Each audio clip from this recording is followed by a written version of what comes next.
This is John Robles. I'm speaking with Dr. Michael Parenti. He's a Yale graduate, a noted scholar, and the author of several books, including The Face of Imperialism.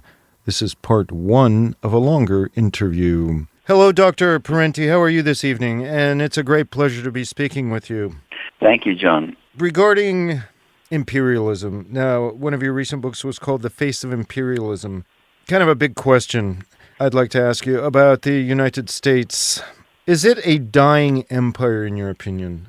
No, I don't think so. I think the empire is doing very well. The empire is racking up victory after victory. The U.S. empire is now, despite its defeat in Indochina and Vietnam, it now has Vietnam in the market system. Pretty much. In these recent years, it has knocked out Iraq because Saddam Hussein was committing economic nationalism, and that's not allowed by an empire. Mm-hmm. And they've dismantled Libya and got rid of Gaddafi. They're destroying Syria.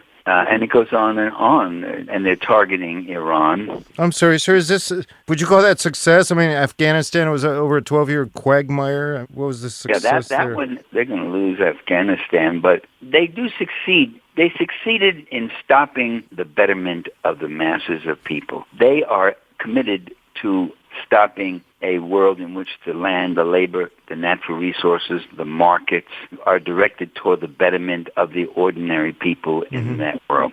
When the Soviet Union was in Afghanistan, and it went in only after the third or fourth request by the Afghani military government. Thank you very much for saying that.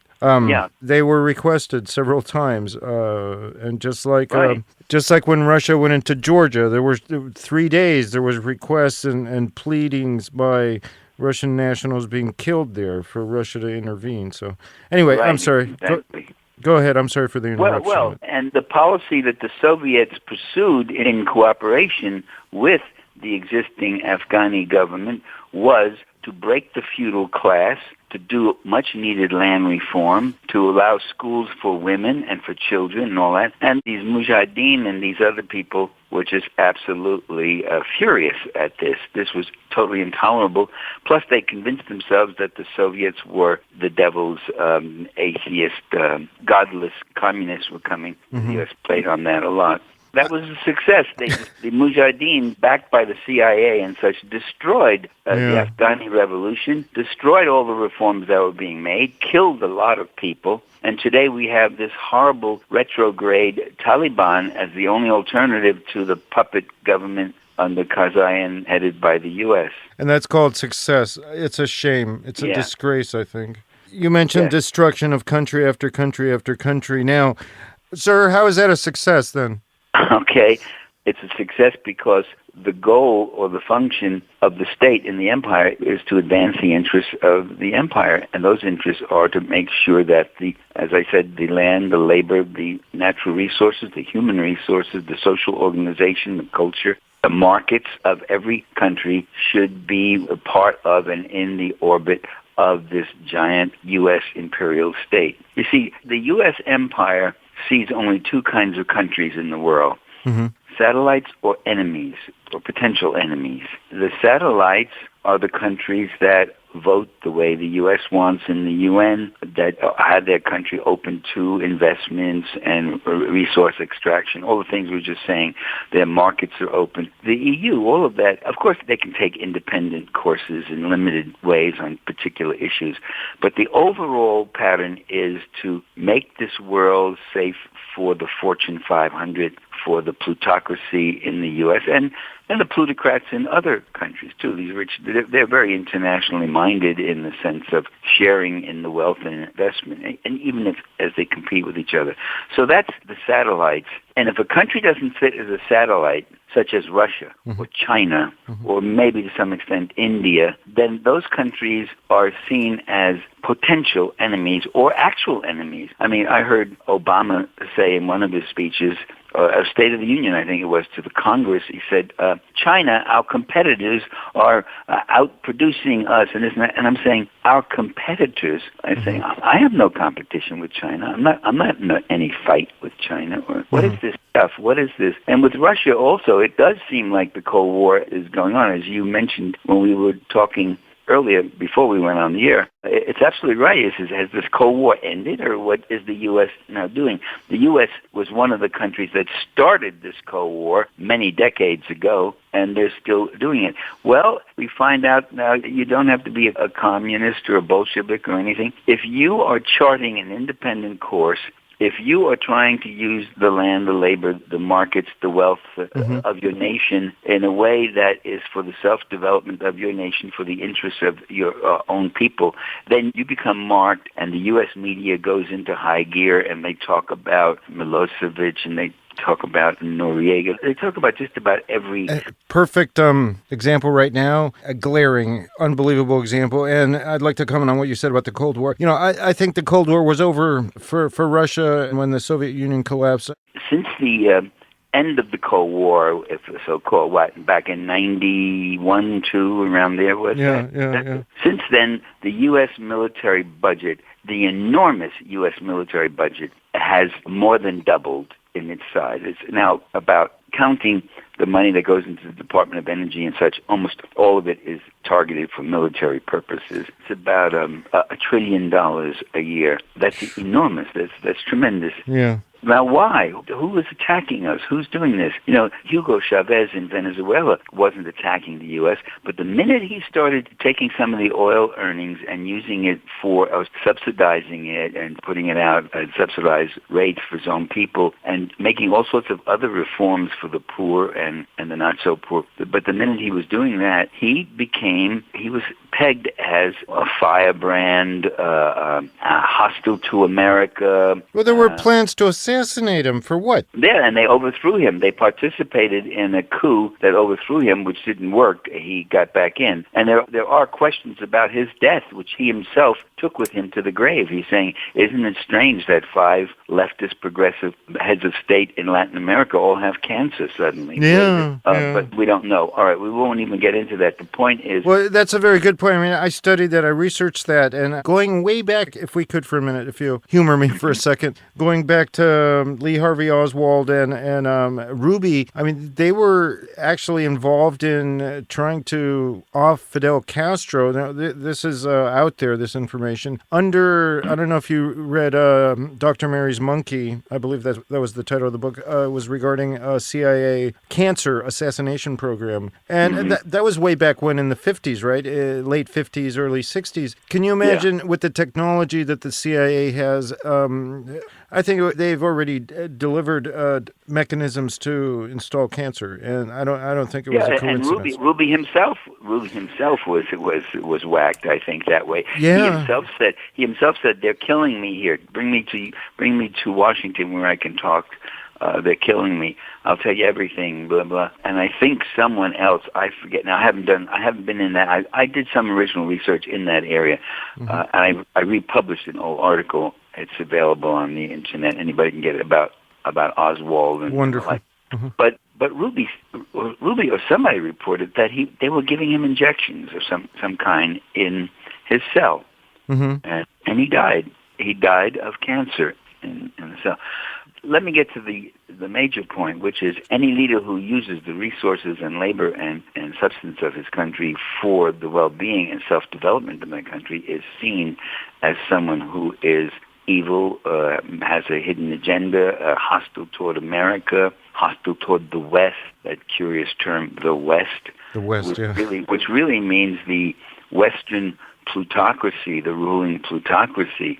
They say the West because they do want to make a kind of a multinational component that is running the globe, and it is multinational, mostly American, but it's got British plutocrats and multi-billionaires and French multi-billionaires and others too are on the ride, and Canadian ones and so forth. So and it's so consistent. It's so consistent. Anybody who starts to do that, Gaddafi, he was demonized. You take the leader and you demonize him, and you say he's he's got weapons of mass destruction, or he's crazy, he's an extremist, he's a terrorist, he wants to kill us. A dictator, a despot. And the American public sometimes falls for the messianic call that's sent out, which is, we are God's gift to humanity. We Americans really care about the world. America is always on the side of virtue.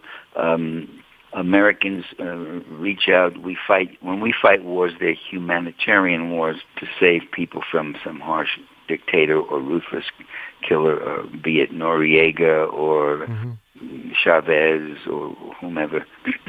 Well, you're an informed, educated person. I mean, what's your opinion on President Bashar al-Assad? How the main thing he did was try to improve the social conditions for his people before all of this happened. The Ba'athist Party that he ruled was a leftist. It was the leftist wing of the Ba'athist Party, and they had a lot of human services. The tens of thousands of refugees from Iraq that flooded into Syria, Assad gave them full human services, that the same services that the people in Syria were getting at the time when they still had them, before everything got torn up by this war.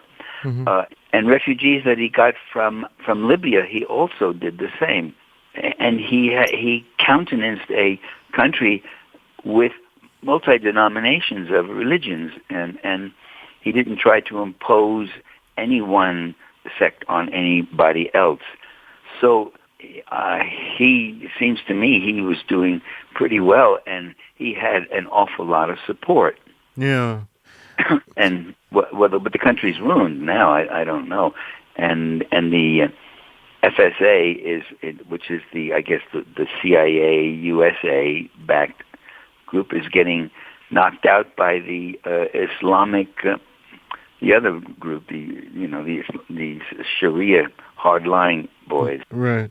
Moving away, if we could, a little bit to something that's been very important, and it's very obvious, and when you're talking about imperialism and all these nefarious attempts to replace governments and install governments and demonize and everything. I mean, it's all right there on page 1 for everyone to see going on right now in Ukraine. Well, I think they might do the old, sweetheart revolution, color revolution. Which one? Orange, green, blue. They're going to try that. Secondly, wouldn't it be kind of risky that close to the Soviet borders to start a full-fledged war? They don't have a good alibi cooked up just yet. Okay, well, Russian borders. So there's no more Soviet Union. Right, I'm sorry, did I say Okay. Soviet?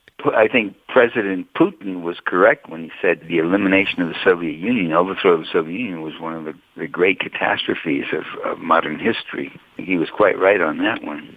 He also recently said that the Soviet Union is gone and will never be revived. He said that in July, I believe it was. I think the way it was done could have been done a lot different to preserve some of the power that Russia had at the time. But, I mean, they gave up too much territory. I think that's a point that always has bothered me. There was no need to give up all the republics. What kinds of U.S. imperialist intervention do you see going on in Ukraine right now? Well, it just seems that these anti-government demonstrators are people who are from the earlier demonstrations. They seem to have resources of all kinds, communication, money, food, headquarters. They seem quite equipped, that they've got the world, and that means the Western world and all the Western media. They've got all that on their side, so that their efforts doesn't look like a sabotage or trying to advance a right-wing thing. Their efforts look like, they're just lovers of democracy, and that's all it is. They want to join the EU, which would really take them to the cleaners, as the old American expression. It would cost them a lot. This is that element whose hearts are in the West, who are so rabidly anti-communist that even the residue or the shadow of a former communist country is a little too much. I mean, what they've got against the present Russian government is that it hasn't completely stripped the entire economy of some subsidies and public services. That was the end of part 1 of an interview with Dr. Michael Parenti, a Yale graduate, a noted scholar, and the author of several books, including The Face of Imperialism. You can find the rest of this interview on our website at voiceofrussia.com. Thank you very much for listening, and as always, I wish you the best wherever you may be.